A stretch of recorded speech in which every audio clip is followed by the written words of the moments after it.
If someone says, "I have a lot of money," what does that mean to you? What does it mean to someone who has grown up in the slums of Dubai? What does it mean to someone who lives in Beverly Hills?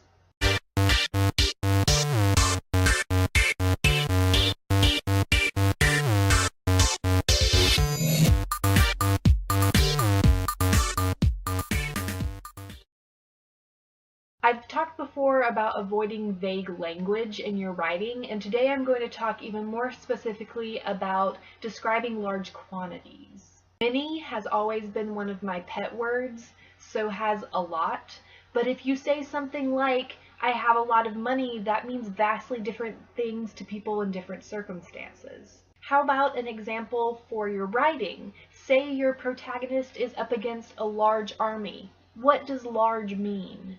Or maybe your main character has been to the doctor many times. How many is many? I think these words can be really easy for us to use because they don't take much thought and they're pretty vague and we don't have to figure out these numbers. But writing a novel and writing it well usually doesn't involve taking the easy way.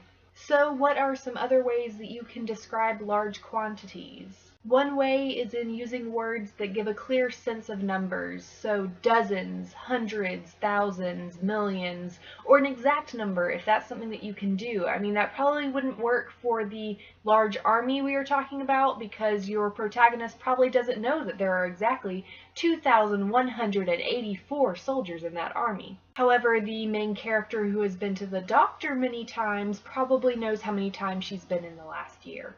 And of course, in the army scenario, you could still say something like thousands.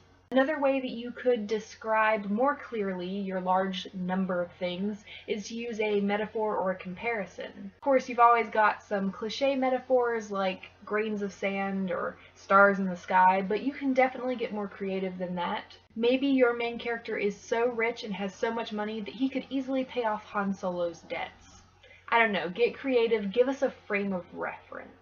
The third way to show size, and I think the most effective way, is to describe it. Tell us how the enemy army fills the whole valley below, soldiers pressed shoulder to shoulder. Would you rather read a description like that, or something that merely says there was a large army in the valley?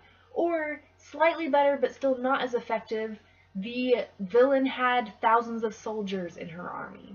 Remember when Harry Potter first sees his vault at Gringotts? J.K. Rowling doesn't just say, "There's a lot of money in here." She describes the piles and the stacks of coins and the mounds of gold and how it fills the vault. It gives us a visual. Always, if possible, give your readers something visual to imagine rather than a vague adjective. And that's it. That's all I've got for you today. Have a great rest of the week, and I will see you guys this Sunday at 7:30 Eastern Time. I know we've been gone for a couple of weeks, but we're really going to try and make it this week, and hopefully enough of us will be around to have a live chat for you guys, 7:30 Eastern Time. As always, see you then.